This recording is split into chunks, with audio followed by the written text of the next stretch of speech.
오늘은 우리 역사상 가장 개방적이면서도 독자적인 시스템을 구축했던 나라, 고려의 심장부로 들어가 보려 합니다. 왕건이 고려를 세웠을 때를 상상해 볼까요? 사실 말이 좋아 통일이지 상황은 살얼음판이었습니다. 지방에는 여전히 칼을 찬 호족들이 내가 왕이나 다름없다며 떵떵거리고 있었으니까요. 왕건은 고민에 빠집니다. 어떻게 하면 왕의 말 한마디가 국경 끝까지 닿는 단단한 국가로 만들 수 있을까? 오늘의 이야기는 바로 이 질문에서 시작됩니다. 고려가 흩어진 힘을 하나로 모으기 위해 설계한 정교한 국가 운영 시스템, 지금 바로 시작합니다. 먼저 수도 개경으로 가보겠습니다. 나라를 움직이려면 머리가 필요하겠죠. 고려는 당시 선진국이었던 당나라와 송나라의 제도를 가져오되 그대로 베끼지 않았습니다. 고려만의 색깔을 입혀 아주 독특한 중앙 정치 기구를 만들어냅니다. 고려 조정의 문을 열고 들어가면 가장 먼저 보이는 거대한 관청이 있습니다. 바로 중서문화성입니다. 이곳은 국정의 모든 것을 총괄하는 최고 기구입니다. 국가의 중대사를 여기서 의논하고 결정하죠. 말하자면 오늘날의 국무회의와 비슷합니다. 여기서 결정된 정책은 누가 실행할까요? 바로 상서성입니다. 상서성 아래에는 6개의 실무부서 6부가 있어서 실제 행정 업무를 집행합니다. 즉, 중서문화성이 이렇게 하자 결정하면 상서성이 네, 알겠습니다 하고 움직이는 구조였죠. 그리고 왕의 최측근인 중추원이 있었습니다. 이름부터가 뭔가 은밀하죠. 이곳은 왕의 비서실이자 경호실입니다. 왕명을 전달하고 군사 기밀을 다루며 왕권을 든든하게 뒷받침했습니다. 이 기구들의 최고 책임자, 즉 중서문화성의 재신과 중추원의 추밀, 이들을 합쳐서 제추라고 불렀는데 이들이야말로 고려 국정 운영의 핵심 중의 핵심이었습니다. 그런데 고려 정치 시스템의 진짜 매력은 지금부터입니다. 중국에는 없고 오직 고려에만 존재했던 아주 독특한 회의체가 2개 있었거든요. 혹시 도병마사와 식목도감이라고 들어보셨나요? 먼저 도병마사입니다. 이름에 병사병자와 말마자가 들어간 걸 보니 느낌이 오시죠? 국경 지역에 거란이나 여진 같은 외적이 쳐들어오면 나라에 비상이 걸립니다. 이때 재신과 추밀, 즉 고려의 최고 위직들이 모두 이곳에 모여 머리를 맞댑니다. 국방과 군사 문제를 논의하는 임시 최고회의 기구였죠. 또 하나는 식목도감입니다. 나라의 법률이나 중요한 규칙을 새로 만들고 고쳐야 할 때 모이는 곳이었습니다. 이 2기구가 중요한 이유는 무엇일까요? 바로 고려가 왕 혼자 모든 걸 결정하는 독재 국가가 아니라 고위 귀족들이 모여서 합의를 통해 나라를 이끌어가는 귀족 중심 합의제 국가였다는 것을 보여주는 것이기 때문입니다. 하지만 아무리 좋은 시스템도 견제 장치가 없으면 썩기 마련입니다. 고려는 권력이 한 곳에 집중되는 것을 막기 위해 일종의 브레이크 시스템도 마련해 두었습니다.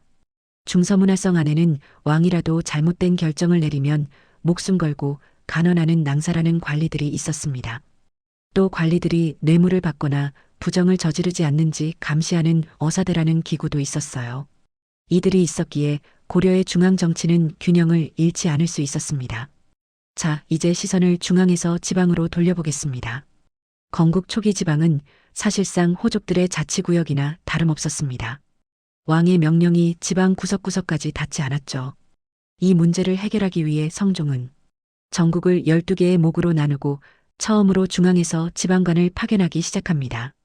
이제 지방 호족들도 중앙정부의 눈치를 봐야 하는 시대가 온 것이죠. 이후 고려의 지방제도는 아주 독특한 형태로 완성됩니다. 바로 5도 양계체제입니다. 지도를 한번 떠올려 보세요.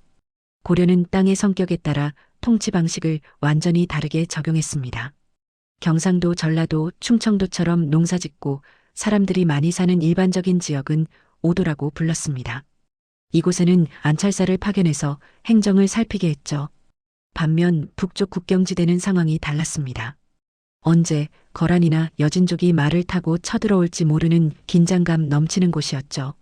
그래서 이곳을 동계와 북계, 즉 양계로 따로 묶어서 관리했습니다. 이곳에는 행정가 대신 군사 지휘관인 병마사를 파견했습니다. 즉 고려는 행정과 군사를 분리해서 운영하는 아주 효율적이고 유연한 시스템을 갖추고 있었던 겁니다. 그 밑으로는 주, 목, 군, 형 같은 크고 작은 고을들이 촘촘히 설치되었습니다. 그러나 고려의 모든 고을에 중앙에서 파견한 지방관이 있었던 건 아닙니다. 지방관이 파견된 큰 고을을 주연이라고 했고 지방관이 없는 작은 고을을 속현이라고 했는데 사실 속현이 훨씬 더 많았습니다. 그렇다면 지방관이 없는 곳은 도대체 누가 다스렸을까요? 그것은 바로 향리입니다. 과거 그 지역을 호령하던 호족 세력의 후예들입니다. 중앙 집권화 과정에서 중앙 귀족으로 진출하지 못하고 지방에 남은 토착 세력이죠. 이들은 비록 중앙에서 내려온 지방관의 심부름꾼처럼 보일지 모르지만 사실상 지방 행정의 실무를 장악하고 있었습니다. 세금을 걷고 공사를 감독하고 백성들을 관리하는 실제적인 일은 모두 이 향리들의 손에서 이루어졌습니다.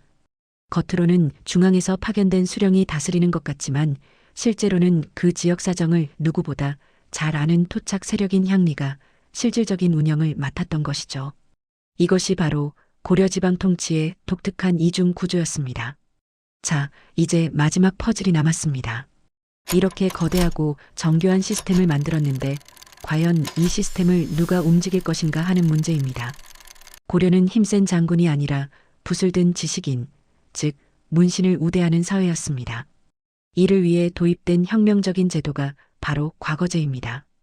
고려 4대 왕 광종 때 중국에서 귀화한 쌍기의 건의로 처음 실시된 과거제는 그야말로 고려 사회를 뒤흔든 일대 사건이었습니다.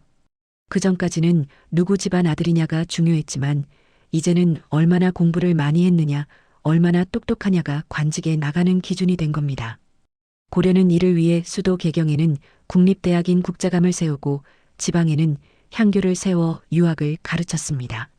과거 시험에서는 유교 경전에 대한 이해도는 물론이고 시를 짓는 문학적 능력이나 당면한 사회 문제에 대한 해결책을 제시하는 정책 논술 능력을 아주 중요하게 평가했습니다. 반면 무관을 뽑는 무관은 고려 초기에는 거의 시행되지 않았습니다. 군인은 그냥 힘센 사람이나 군인 집안에서 충원했죠.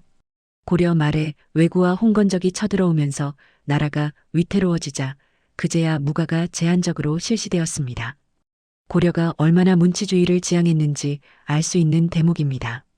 그러나 고려는 여전히 귀족의 나라였습니다. 능력만 있다고 모든 게 해결되는 건 아니었죠.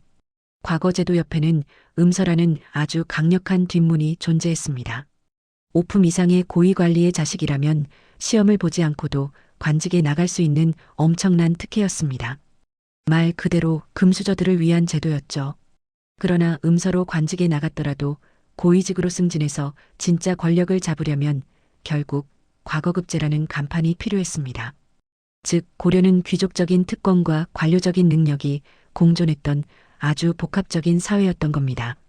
중앙에서는 당과 송해 제도를 수용하면서도 도병마사와 식목도감 같은 독자적인 기구를 통해 귀족 중심의 합의제 정치를 구현했고 지방에서는 오도양계라는 유연한 시스템과 향리라는 토착 세력을 활용해 효율적인 통치를 이뤄냈습니다.